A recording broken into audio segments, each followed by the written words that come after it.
Hey, everybody.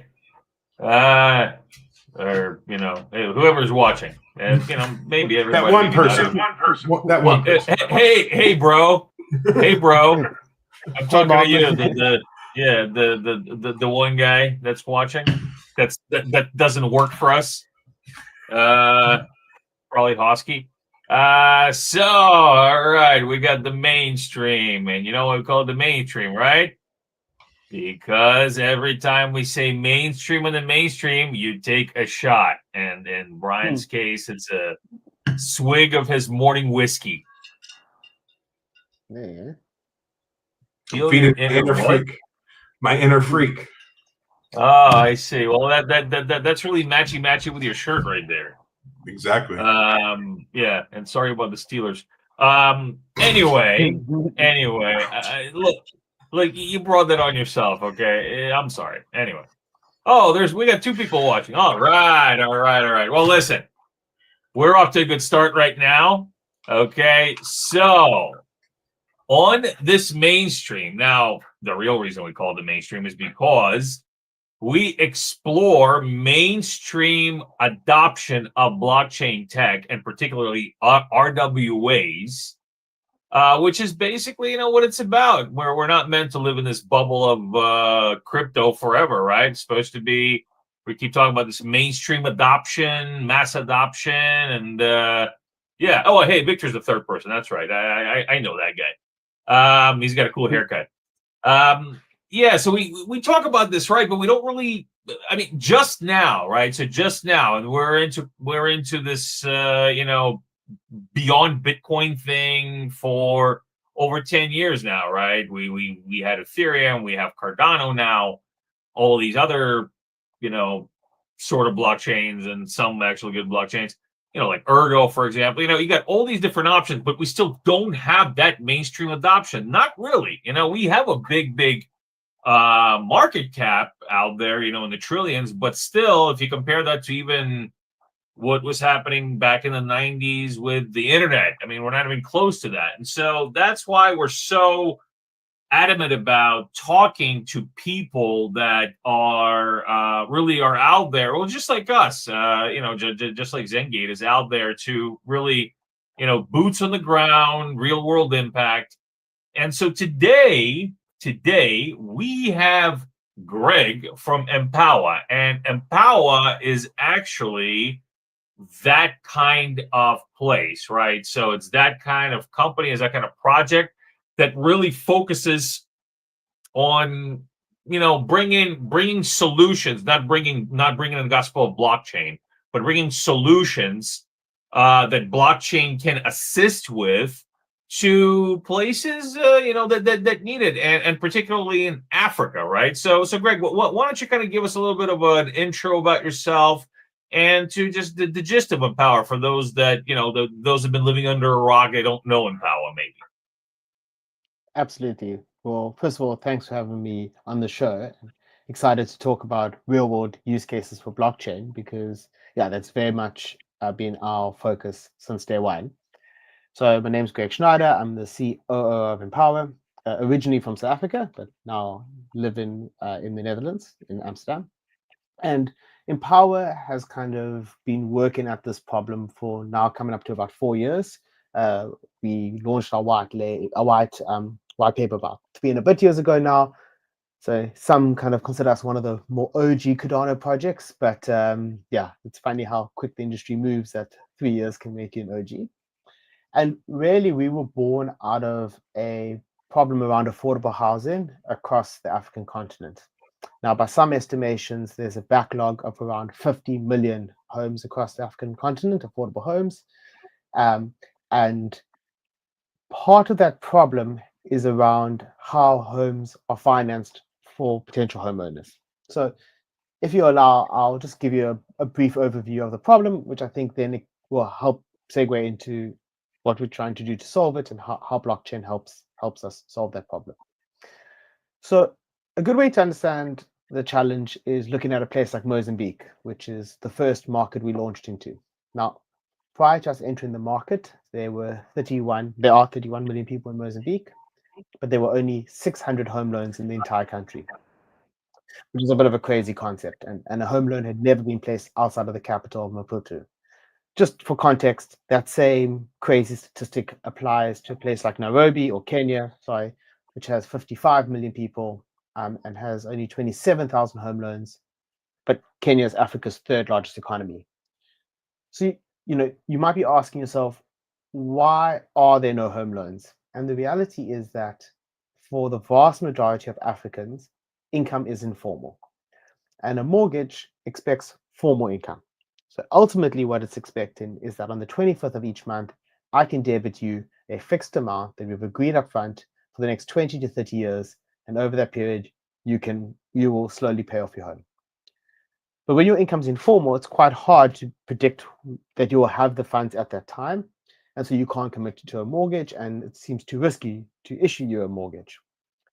So our innovation, which initially isn't focused on blockchain, is to bring a system called rent to own, which sees our tenants on the ground rent a home for an agreed amount each month, and then to have the flexibility to contribute towards the equity in the home, as and when they have access to funds with a given period and certain milestones they need to hit. So that means the Uber driver who now has a really good week in the first week of the month can start saving towards their home. But if by the third week of the month, maybe it's not as good a week, they're not going to all of a sudden be evicted if they miss their mortgage payment.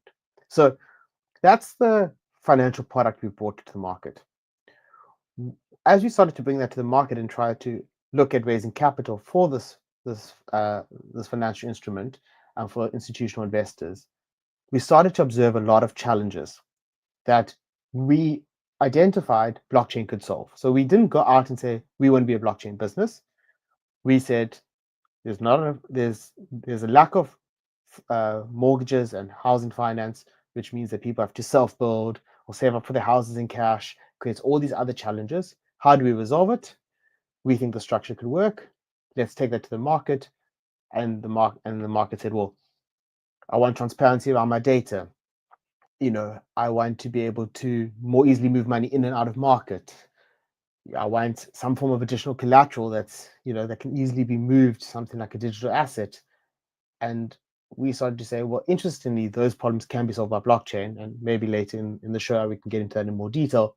And so then we discovered blockchain, and then we discovered Cardano, and then we went on our journey. So it was really problem-led. And then blockchain just seemed to be the best solution. So bit of a long intro, but hopefully gives the context the listeners need. And then we can dig into some of the details as we go. Yeah, no, it's very interesting, because even with today's access to information and all the social media and actually, not to go on a tangent here or anything, but social media, I don't know if that's actually like a value add or a value subtract from the information access that we have. I mean, of course, there's actually proper information on a social media, but it's just drowned out by so much bullshit that you don't even know what's real or what's not. And of course, it's that. I mean, that's what happens to the kind of like the free market media access. You have to censor it and do DYR yourself, and so that's where a lot of people are just going to fail. And so now the reason why I say that is because even with today's access to information, there's just so much opaqueness in the West about how West Africa works. What happens in Africa. Sure. And then you of course you have, you'll ask some people, what do you know about Africa? Oh, well, there's poverty. I'm like, well, yeah, okay, but there's also not poverty. It's like it's not all it's about. Or what do you know about Africa? Oh, it's where I don't know, the gold or diamonds come from. Because people have these patches, but they don't really know the like the crux of what it's really about. And it's like it's a huge place, and I think that it's actually really it's really exciting to really have a project like yours in our ecosystem that really tackles something that you're like, okay, so home loans, right? But how does that really work over there? Because you are right, it is a it's not the same way we receive income. It's a lot of it is like gig based, hustle based, which is Yeah, absolutely. fine. People in the West do the same thing, but it's just a lot more widespread out there. Just like in parts of Asia out here as well. It's not an uncommon thing. So it's very interesting to really kind of dig into how you can actually bring I guess a system or systemize or digitize these things. And well, so okay, let's start with that, right? So how is blockchain used? The core, right? The core of what you're doing uses blockchain. How does blockchain help with Empower and what Empower does for loans? Because I have all these different ideas, and I did obviously do some research into Empower, and you guys have been around for quite a while, but just kind of give us a little bit of a look under the hood. Sure, absolutely. So, in the way Empower structures its kind of financing is an institutional investor will provide capital, which we will then partner with a local affordable housing developer and provide them the funding that they need to enter into these rent to own contracts with tenants on the ground. So we are doing a B to B to C loan. We do not hold the relationship on the ground with the tenant. Obviously, that would make it very complicated. We need to have local presence, etc. So we will provide the funding to a developer. That developer is then able to reach out to the market and say, come move into these homes on a rent to own scheme and take 5 years to pay it off. In a traditional sense, a developer would usually build a house, and a traditional mortgage bank would give a mortgage. The developer would get their funds, move on, and you would be settling your loans with the bank until you've paid off the home. In this case, we kind of work with the developers to provide this facility. So, how does blockchain help?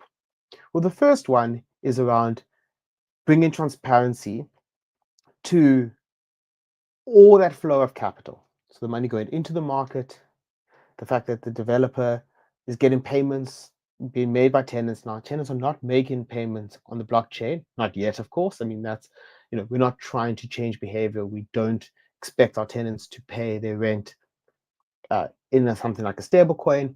But what we do is we have a system that observes that payment at the time that it goes through the MasterCard, Visa, whatever payment gateway is used to make the digital payment, and immediately writes it on chain. So now your investor who's maybe sitting in Europe or in the States or whatever can get real-time, verified, immutable records of those payments. So there is no wait 12 to 18 months, find out that the developer hasn't actually been accepting their payments, or that money's gone missing or anything. There's a record of it. And that's huge because sadly, many investors in the space have been burnt by sending money to a trusted partner and that money seemingly disappearing. So there's that value case. The next is around moving those funds in and out of market. So in our first project in Mozambique, we sent some money in using the blockchain, and there is no exchange in Mozambique, but using peer-to-peer, we were able to cash out those funds and have them in our developer's bank account in 3 days. Another partner sent a similar amount of money through the Reserve Bank, and it took 6 months for those funds to clear. So immediately you can see how waiting 6 months for funds to clear would devastate most businesses. So the speed with which funds can be moved in and out of market is obviously really valuable. The next kind of use case for blockchain is around providing additional collateral. So when we provide this funding, the ultimate form of collateral is always the development, is always the property. But we also understand that in many emerging markets, especially across the continent, housing isn't as liquid as it might be in the big cities around the world, New York's, London's, Amsterdam's, etc. And so in the event that we need to repossess a property and recoup our losses in that way, there could be some delay between that property being repossessed and it being liquidated. So we ask that our developers lock up additional collateral in our own token. So the developer, in order to say unlock R1 million or some $1 million investment, might need to lock up 10%, say $100,000 in our token. So that is purchased by them on the open market. It's basically acts as their over collateralization. If everything goes according to plan, it's returned to them at the end of the period.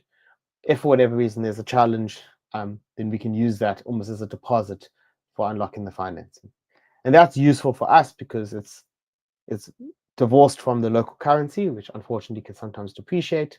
It's much easier to move around, it's much easier to liquidate, etc. So blockchain ultimately allows for increased transparency around the payments received. There's a better flow of capital for us to be able to additionally collateralize our loans. And then two more.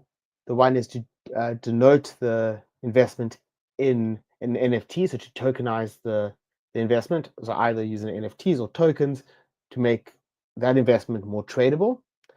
And then the final one, which is something that we aren't actively working on now, but is part of our roadmap, is to bring digital identity into the space. So if you, as somebody who's worked informally, has made consistent payments on your rent-to-own contract, why should that not act as some form of proof to other financial organizations that you're a reliable person to provide additional funding to, maybe a business loan, maybe it's a car loan, etc. And so that's something that ultimately we'll work towards, of course. It's really interesting what you're doing, and I know you guys have been on the ground out there working for quite a while, right? I heard of you guys probably two and a half years ago, maybe even 3 years ago. So you guys have been kind of on the ground working. So same kind of theory of us, boots on the ground, right? How has the reception been so far of what you're doing? Like, do you have a lot of contractors trying to get into this? Like, what's the reception been? And are they aware of the blockchain side at all? And how do you kind of sell that to them? Yeah. So, there's such a need across the continent that absolutely, there's been very well received by local developers, but even by local government. So, if we think of, we're active in 3 markets right now: Mozambique, Kenya, and Nigeria. In Mozambique, after our pilot project, the local mayor of the province came and allocated a section of land that ultimately can house 25,000 homes and said, here's this land, make this rent-to-own scheme a reality. Now, that's a multi-year project. Possibly it will take a decade to fill up that space. We actually just broke ground on the first phase of that, and the mayor was there to lay the stone and everything. So from affordable housing anywhere in the world is politically very, very, very favorable. Nobody didn't get re-elected for providing more affordable housing. So definitely there's an interest. Same in Kenya, the NSC, the Nairobi Securities Exchange, which is a quasi-government organization. They're also keen to work with us to bring blockchain as a solution. And so absolutely there's a lot of interest around the use case of blockchain. What I will say, very categorically, is that hasn't always been the case. And I would say that really with the new administration in the States, we've seen a fundamental change in people's appetite for blockchain-based solutions and kind of view on it. Now, I do think there was a lot of uncertainty before, or at least a lot of, everyone was a bit worried. Am I going to go to jail, basically, or is there going to be some big court case coming down the pipeline? And I think some of that anxiety has been removed. And so whether it's by chance, whether it's a combination of events, but things like Bitcoin getting an ETF and kind of America, which is obviously a big lead in this kind of space, starting to be much more favorable.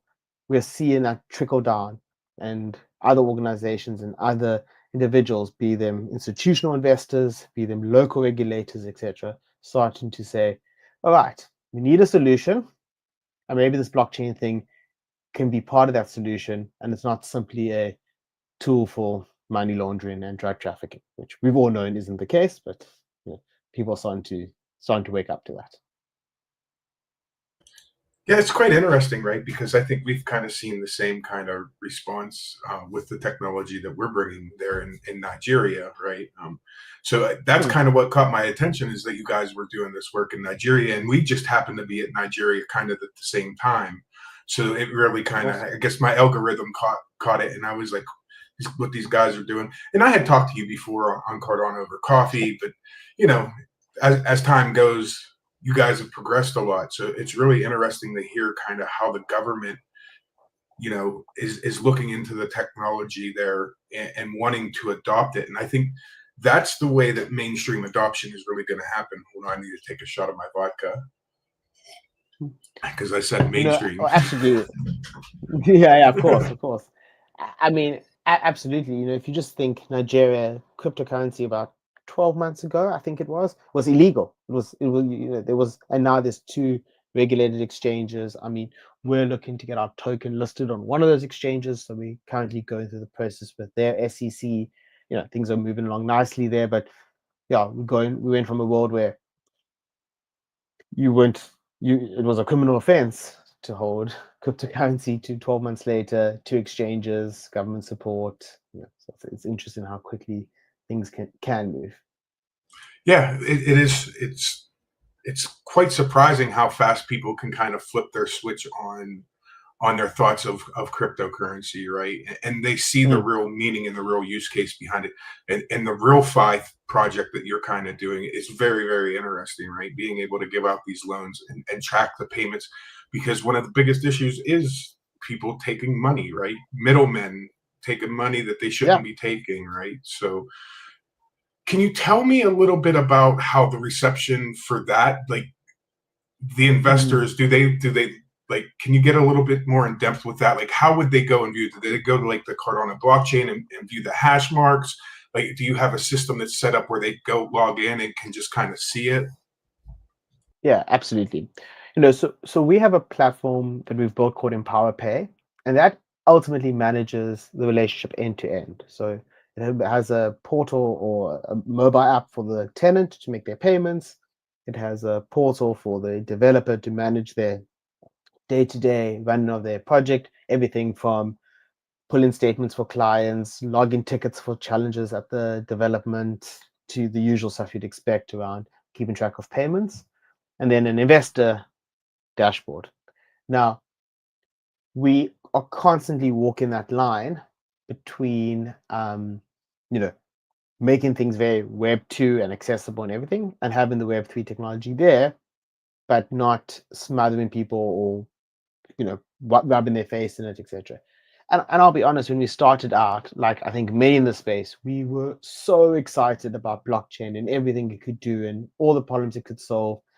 And we led very strongly with the use cases and how it could be solved things. And that was a mistake, right? People's eyes glazed over and we're like, okay, who these guys come in preaching decentralization and all that stuff. So now we take a much more even-handed approach where, we show them the kind of use cases and the value in a very Web 2 way, but make that Web 3 stuff accessible and really meet whichever partner we're speaking at where they are in their journey.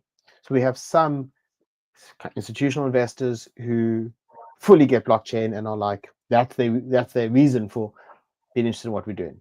Of course, then we can really dig into how the data is captured, how it's anonymized, how this can go into digital identities, with zero knowledge proofs and blah, blah, that whole spiel. And then we have some who are very traditional, but are interested in this and want to use this as a way to understand what is possible in blockchain technology. And then, of course, you kind of drip feed them, and I mean that not in a disrespectful way, but in in the way that we should all be approaching blockchain and trying to bring it on board more people.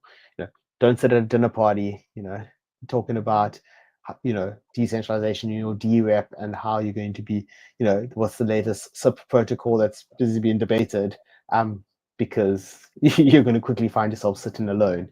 And so, but if you do find yourself in a, in a Cardano meetup in Amsterdam, then that's probably a suitable place to Yeah, have it's the conversations that is the way to go because I mean, just like with anything, right?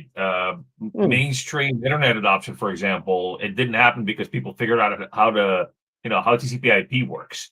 They Yeah, just figured out that they can Google stuff or they can buy stuff on exactly, Amazon, and it's a lot more exactly. convenient than going through the stores and looking for stuff or going through the encyclopedia and looking for stuff. I mean, it's just about the use case, right? A lot more for the mainstream Exactly. than it is for for us. It's all these things are cool. All these Sure. more blockchain worldly things are cool, but it's not for everybody. It doesn't have to be for everybody. We can't expect everybody to kind of march, in step with decentralize everything, screw fiat, Yeah, power to living in living in your bunker off the grid type of thing. So that's actually well, I mean, I guess that's another bit of a tangent, but the reason why I started thinking about that right now is because there's quite a bit of terminology out there, right, sure. for blockchain related things. And so one of them is DeFi, right? So Mm, we talk about DeFi a lot. And however, Empower is real fi. Okay. And mm, so maybe you could kind of explain the difference between DeFi and real fi. sure. So look, I think was it John O'Connor who coined RealFi, and I suppose was just trying to tap into uh, trying to create a narrative, but ultimately, at least my understanding of RealFi is you know having a real world impact with kind of the finances that are happening on blockchain. So we've all not all of us, but I'm sure some of us are you know doing liquidity drives and harvesting tokens in the DeFi space and providing liquidity in a DEX, taking that and looking for airdrops and all this, you know, kind of very blockchain, or I almost say like blockchain focused finance, right? So that would probably be much more of the DeFi sector. Maybe it is loaning funds with different collateral, but really it's built on the use case often of blockchain and crypto and different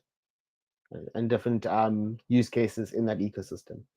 RealFi is really almost sits independent and is saying how this is tied to some kind of real world application.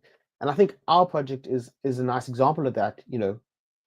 Uh, our token sale, the final week of our token sale was when Russia invaded Ukraine. So some say the timing was unlucky, someone say it is lucky. Just depends how you look at it. I say, unlucky because it would have been nice to have completed the token sale without that uncertainty. But I also say lucky because if we had started a few weeks later, I probably wouldn't be here on this call because we wouldn't have raised any funding. We all saw what happened to the blockchain ecosystem. FTX collapsed, a whole bunch of things happened, Luna, all that stuff. Interestingly, all our tenants kept paying their rent to own use case, they kept paying their rent to own contracts, kept servicing their fans, and were completely, you know, unawares in many cases of what was happening. The turmoil that had kind of impacted all those in the blockchain and maybe even those in the DeFi space.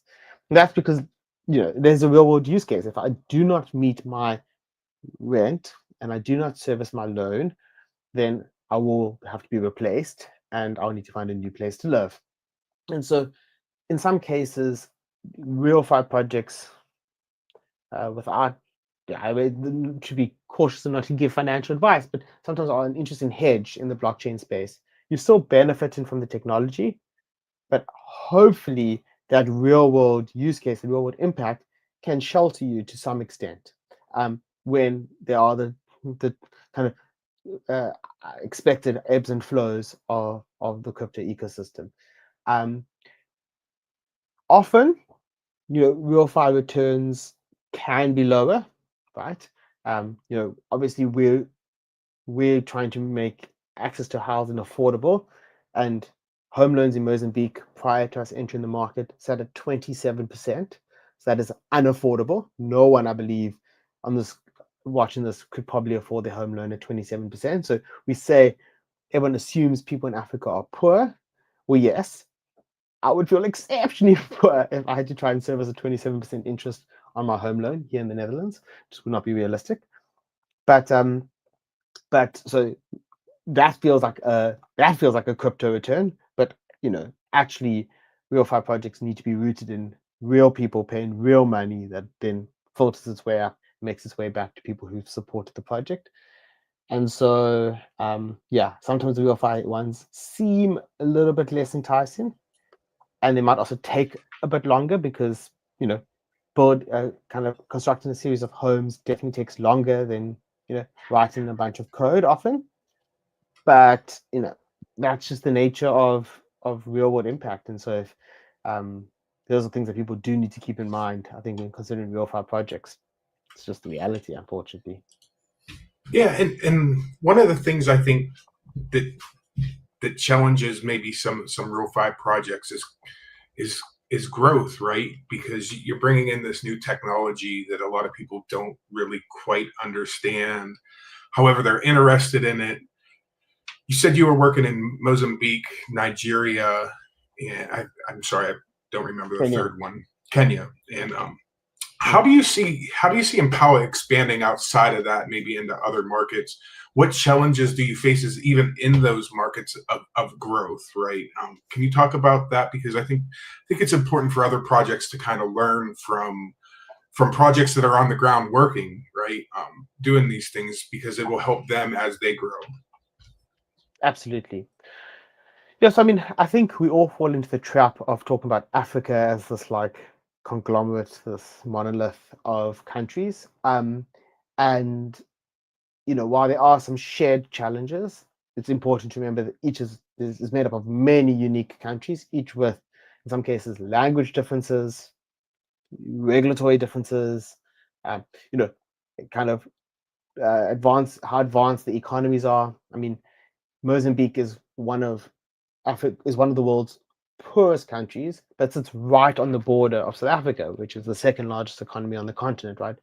And if you compare what financial services are available in Mozambique versus Africa, South Africa's got a very advanced financing system, banking, mortgage, etc. And Mozambique's got none of that, right?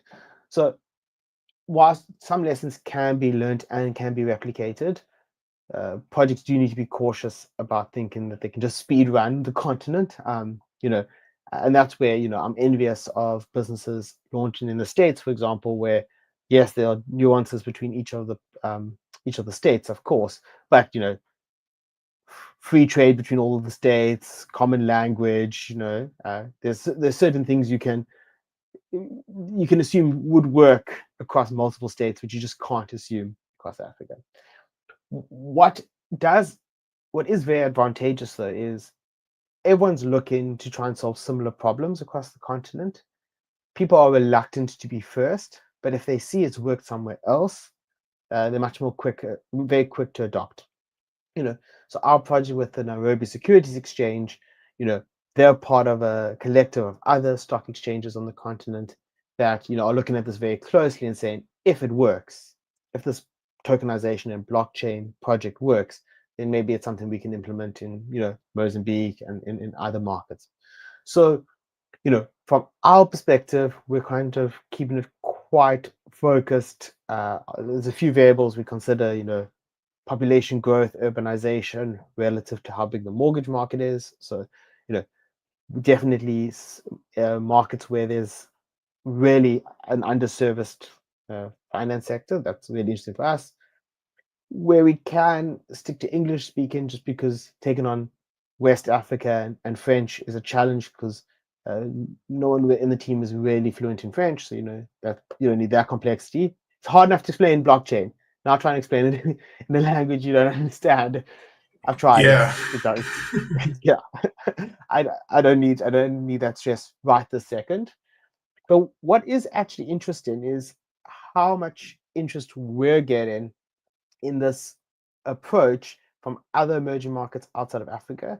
And interestingly, in a lot of the markets that are developed that we wouldn't have thought of otherwise. So, as more people move to a gig or a hustle economy, even in places like the States, in the UK, etc., we're getting more and more people reaching out and saying, I no longer qualify for finance for thing. I would want to rent to own contract. I work in the gig economy. I'm doing 2, 3 different jobs. I can't predict my income, but I know I can afford this. Is there something you can introduce? So we haven't taken that off the table at all, but strategy is the art of knowing what to say no to. So we have our expertise in Africa. We're learning a lot. We're building a lot of partners in that space. So we're going to try and solve that problem first before we, get enticed by opportunities in more developed markets. I kind of have a follow-up question about Sure. opportunities in Africa. One of the big reasons, and I know this is fact for Theo on the team and also for me, I joined Cardano because of a lot of the work that was being done in Africa back in the early days of Cardano, right?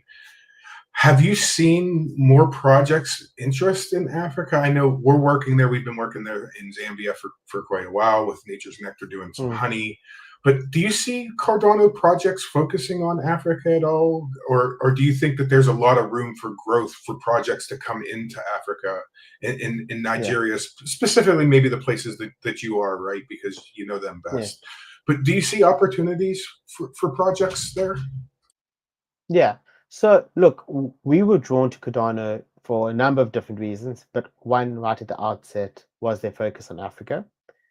If I can be kind of very direct, that seems to have fallen off the radar to some extent. There were quite a lot of projects with a focus on the continent when we launched. That seems to have fallen away a bit. I don't think the passion from the community has fallen away. I think many were drawn by the ability for the technology to make meaningful change in a region that needs that change. But I don't know if it's as much of a narrative as it was. There are other blockchains that are, investing a lot in that space, and that's obviously interesting. The base is doing quite a bit across the continent. So, but the reality is, I still, from day one, we've always maintained this, and this continues to be our position, which is there's a huge amount of opportunity across the African continent. If you can identify that opportunity and address it, there's a lot of money to be made. So we're not an NGO, we're not a charity, we're an impact business, but we want to make sure that we are financially sustainable for all partners and make an impact. So identify the opportunity, provide a product that has value. If it makes sense to leverage blockchain technology, absolutely,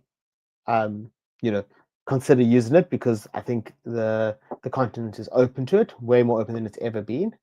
And then when considering which technology to use, as always, I don't think there is one blockchain out there that can solve everything. We use Cardano exclusively at this point, but it serves our needs.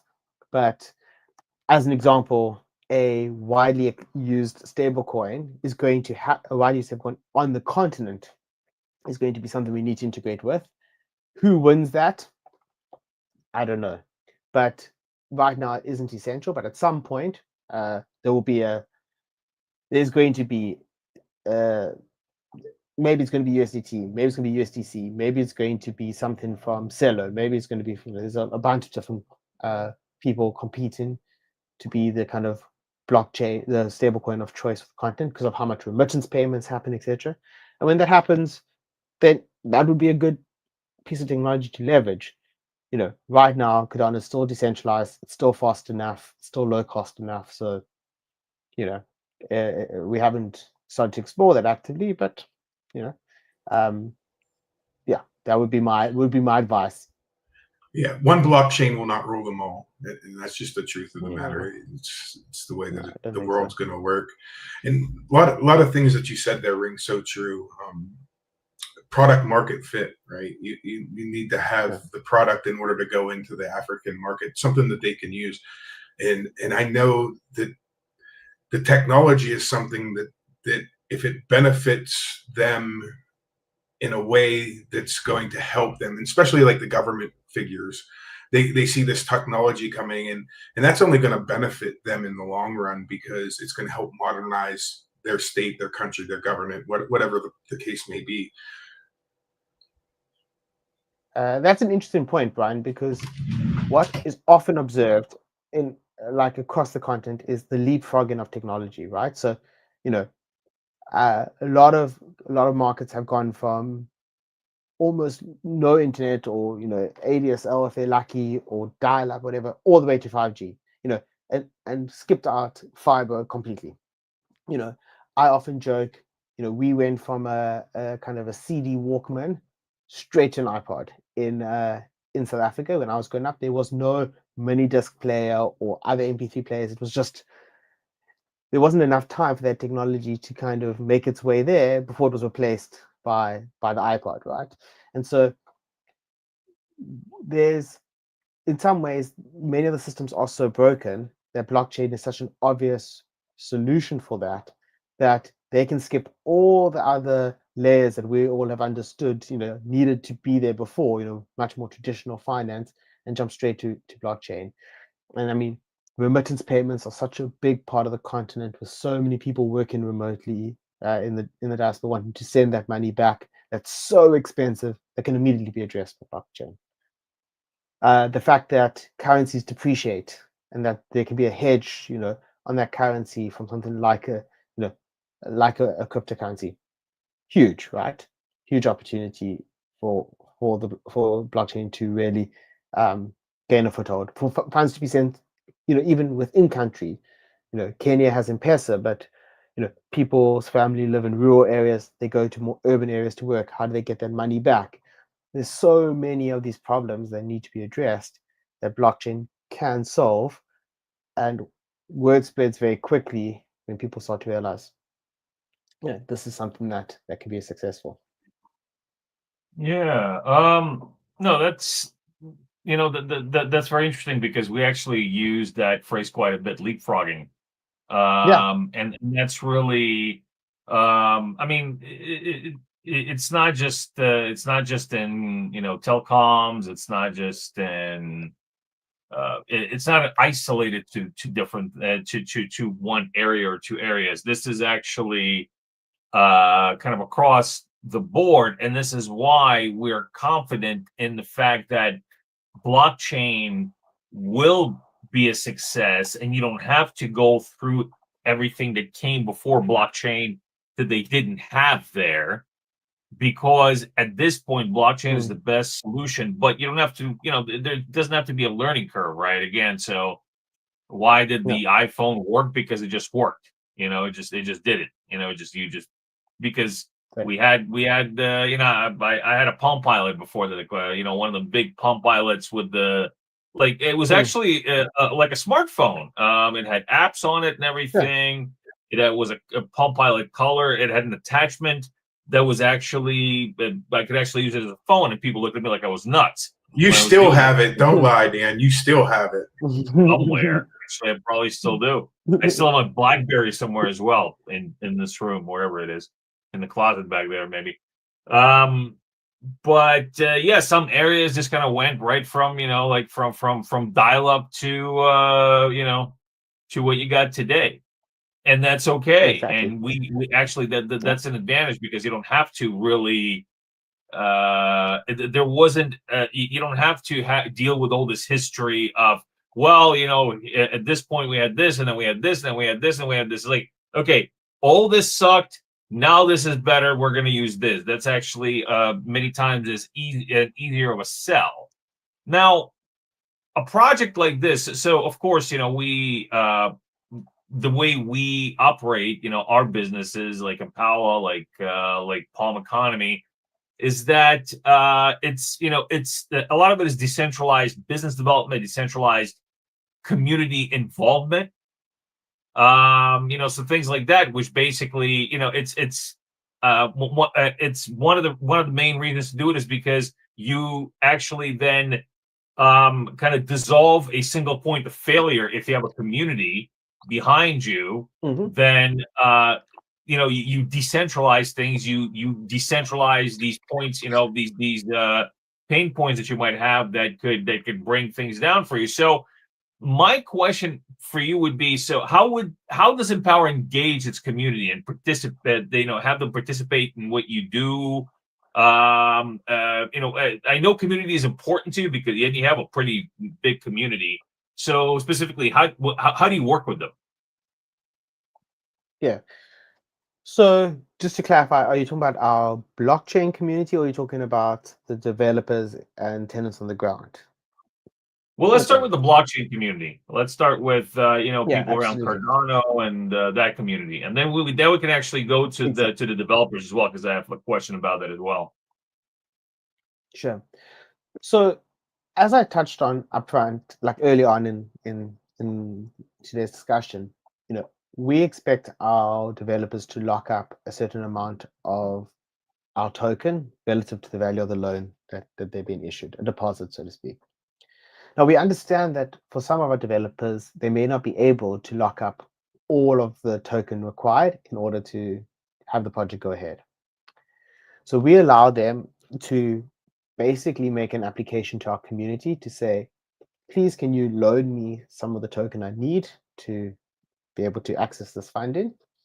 And in return, I will pay you a reward or return for borrowing that EMP.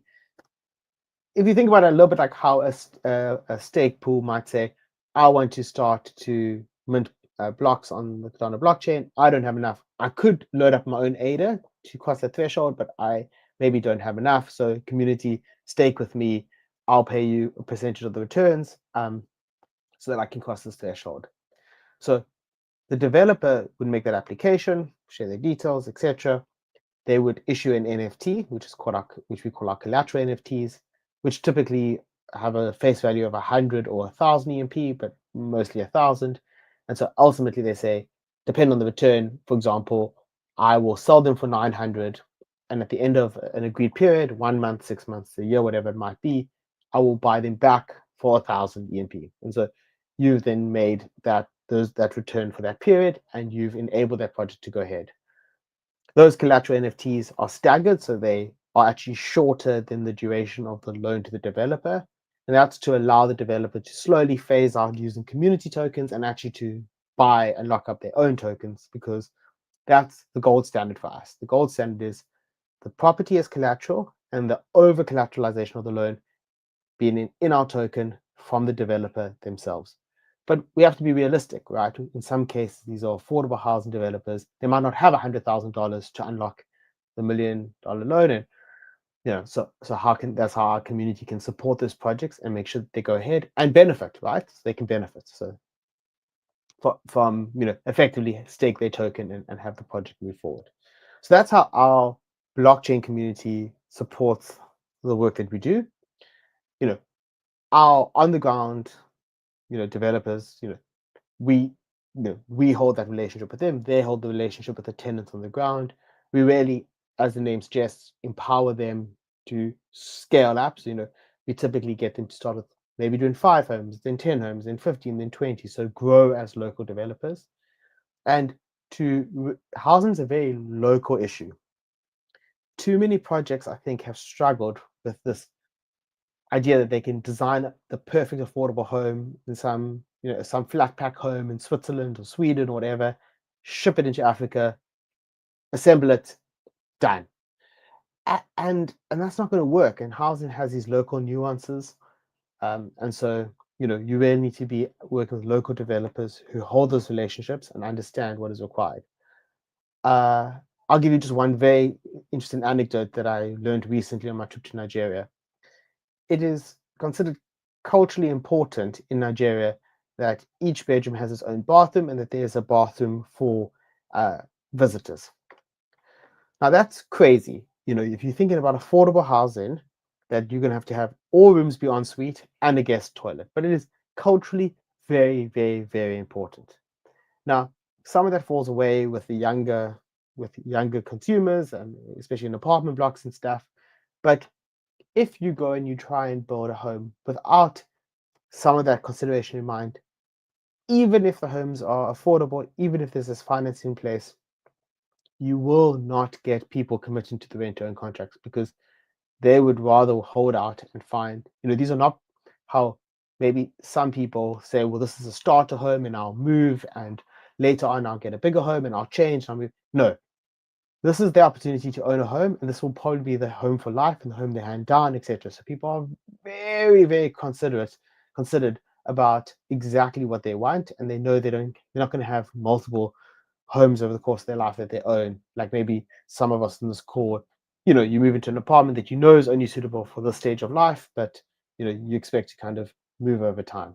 So if you don't have that nuance, which again sounded crazy to me that this would be an expectation, but it is a requirement. You're going to build a whole bunch of homes that are going to sit empty, and that's a whole lot of wasted capital. So yeah, definitely a way for our community blockchain to support us. And in terms of our developers, we really try and work with local partners who understand the nuances of the market that we're looking to expand into. So it's quite interesting, right? And you don't learn that unless you have boots on the ground in the area, learning those cultural differences. And I know that's something big that Dan has always talked about, right? Is getting there, making sure that you understand the nuances, right? Learned so much during this conversation, but we're kind of coming towards the end of our time. And we have this little fun part at the end of the show that we call the rapid fire questions. I'm going to ask you a series of questions, and I'm going to need you to not really think about it. Just spit out the first answer that comes to mind, right? So we'll get started here. I think the first one is really important. So make sure that you spit it out really quick and give me the wrong answer, right? No, don't do that. Okay. What moment made you realize that Empower is having actual impact?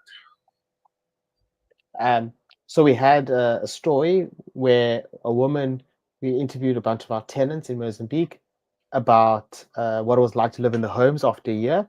And she cited that the best feature about her new home was that her front door had a lock. We asked her, we kind of dug into that in a bit more detail. And she said that she had left an abusive relationship, and in a previous home, there was no lock on the front door. And so her ex-partner would come in drunk and be abusive. And now that she could lock her front door was like a game changer for her. And I was like, wow, if that's the best feature of this house that has running water and toilets and everything, it was a lock on the front door. Yeah, I felt like we made a big impact. That definitely shows impact. If you could decentralize one thing about global housing, what would it be? How funds flow into the market. Everybody wants to have this big centralized development bank partner where all the money has to go through them, then out. And that is so inefficient on so many levels. What's a non-crypto project or organization that inspires you? Non-crypto project. So not to play too much lip service, but I think a lot of the developers that we work with on the ground, how long they have been working in the space, 10, 15, 20 years sometimes, getting so little support, such little love, and the fact that they like still get up every morning and grind it out against corrupt governments, etc. is I mean, I've been in it for 4 years and it's felt like 4 decades. So I can't imagine how you keep toiling away. It's crazy. The last one pretty simple. It's going to be rough, but it's probably important. Describe Empower in 3 words. Well, I think we have it. I think it's community, impact, and community impact, and yeah. 2 words. 2? Go with 2. That's fine. We'll let it in 2. If you could do it in 2, that's great. Listen, Greg, I had a lot of fun learning about a lot of what you guys are doing, and I look forward to continue seeing the boots on the ground, the working in Africa, bringing sustainability to the housing market. Big thing that we're about is sustainability. So it's been great talking to you. Any final words that you want to get out to the crowd before Dan closes us off? Yeah, well, first of all, thank you guys for your time, and hopefully we can maybe do something in person. If we can coordinate a Nigeria trip all together, that'll be fun to show some blockchain projects doing something on the ground in Nigeria. For anyone who's listening, if you want to find out more, obviously follow us on Telegram, X, the usual platforms. If you want to try gain some exposure to what we're doing and you don't want to part with any of your hard-earned ADA, we do have a LSPO, so some of those tokens that weren't distributed, as I mentioned at the initial sale, and we've put those up to be earned by staking to the stake pool EMPL. So that's something to consider. Otherwise, yeah, stay tuned. We've got a lot of exciting stuff planned for the rest of the year, and hoping to continue to be one of those projects that you say that's a real use case for blockchain, and make the Cardano That community is proud. awesome. I'm really excited to have your kind of project in the ecosystem, because you really are tackling just real world issues using blockchain. You don't need a long explanation to make people understand what you do in or out of the blockchain space, and that's that's just great. That's exactly what this entire industry needs. Well, Greg, thanks a lot for coming on the show. Really appreciate your time. Really hope that we can see you in person soon. And just keep on empowering people. I don't know. When I think empower, I think of like the old comics where somebody and it's like empower. Yeah, empower. Yeah, both work. Zoom. Yeah. No, I'm just thinking it's probably because Greg is from South Africa and they just don't say the R. So it's like, oh, we don't say the R, so we might as well just drop it. Something like that, right? Exactly. Yeah. Well, anyway, We'll keep it a mystery for now, and maybe some people can ask you about that. Just gonna get people, put some mystery behind, if there is mystery behind it. But anyway, listen, Greg, once again, thanks a lot for coming on the show. Thanks a lot for your time, and thanks everyone for watching. And so, yeah, this is Dan coming to you. Oh, and Greg and Brian over there, coming to you alive, barely alive but kicking from Japan. Signing off.